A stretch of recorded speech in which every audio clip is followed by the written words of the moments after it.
de 2013. Bonsoir, M. Cissé. Bonsoir. M. Cissé, vous êtes au terme de la campagne pour le second tour de l'élection présidentielle. Quel est le dernier message que vous adressez au peuple malien?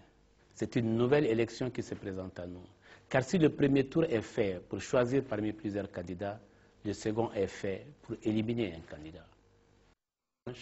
Il nous faut éliminer la vision passéiste, économiquement rétrograde, socialement fataliste et maladroitement guerrière qu'on nous propose. Mes chers compatriotes, je suis venu aujourd'hui, comme au premier tour, vous parler du Mali et de son avenir. Au cours de cette campagne, nous avons eu une formidable occasion pour nous exprimer pleinement sur nos projets et ambitions pour le Mali. C'est pour cette raison que j'ai sollicité un débat public entre les deux candidats pour confronter les visions, les programmes et les choix d'avenir.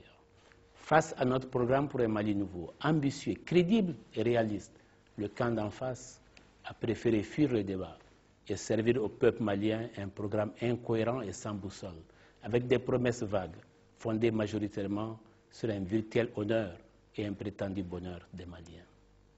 Chers compatriotes, dès ma prise de fonction, je prendrai à bras le corps tous les problèmes qui se posent à notre pays, autant ceux majeurs du Nord que ceux vitaux de l'emploi des jeunes et des femmes, autant ceux urgents de la restructuration de l'armée que ceux essentiels de la concorde nationale. Ces immenses défis, nous les relèverons avec des personnalités, hommes et femmes, patriotes, compétents et engagés. L'élection de dimanche est donc capitale, car tout le peuple veut le changement.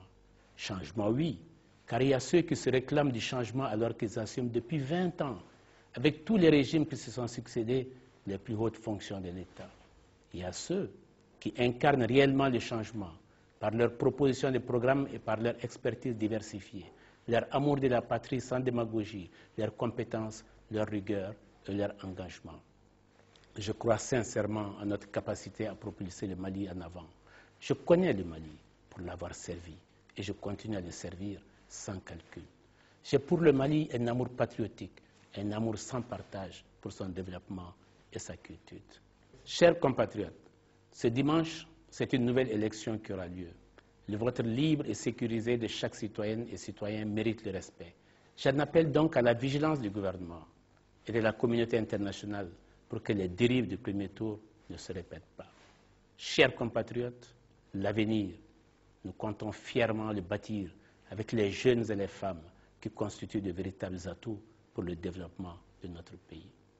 Pour cela, je veux faire du Mali le cœur de l'Afrique de l'Ouest, le pays du dynamisme, le pays de la création, le pays où la croissance économique va de pair avec la justice sociale, un pays d'égalité des chances pour toutes et tous. Ceci n'est pas un rêve, c'est même le commencement de la réalité.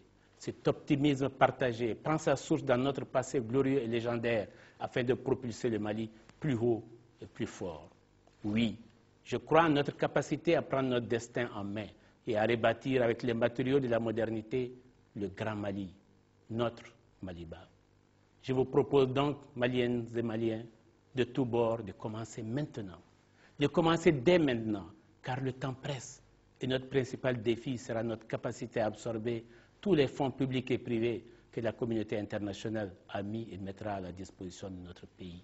Cette espérance permettra de redonner une voie et un avenir aux jeunes, aux femmes, aux paysans, aux pêcheurs, aux éleveurs, aux artisans, ouvriers, soldats et aux plus démunis de notre société. Pour cela, j'ai besoin de vous. J'ai besoin de vous toutes et de vous tous. J'ai besoin de votre force de conviction, car nous avons un choix crucial à faire ce dimanche, le choix de l'avenir, d'un avenir vrai et radieux. C'est autour de notre foi en un Dieu unique pour les musulmans, les catholiques et les protestants que notre pays, le Mali, s'est consolidé. Avec la permission de nos guides religieux et de nos imams, permettez-moi de réciter Ayat al-Kursi, un des plus célèbres des versets du Coran, pour la paix au Mali et pour que l'élection de dimanche se fasse avec la grâce de Dieu, le miséricordieux. اللهم صل على سيدنا محمد الله لا اله الا هو القيوم لا تأخذه سنة ولا نوم لا سماوات ما في الارض انزل الذي يصفه عنده الا بإذنه يعلم ما بين يديه ولا يدري له علي عظيم الفاتحة. Bismillahirrahmanirrahim. Alhamdulillahi Rabbil Alamin. Ar-Rahmanir-Rahim. Maliki Yawmiddin. Iyyaka na'budu wa iyyaka nasta'in. Ihdinas siratal mustaqim. Siratal ladzina an'amta alayhim ghayril maghdubi alayhim waladdallin. Vive le Mali. Vive la démocratie. Vive la République. Je vous remercie.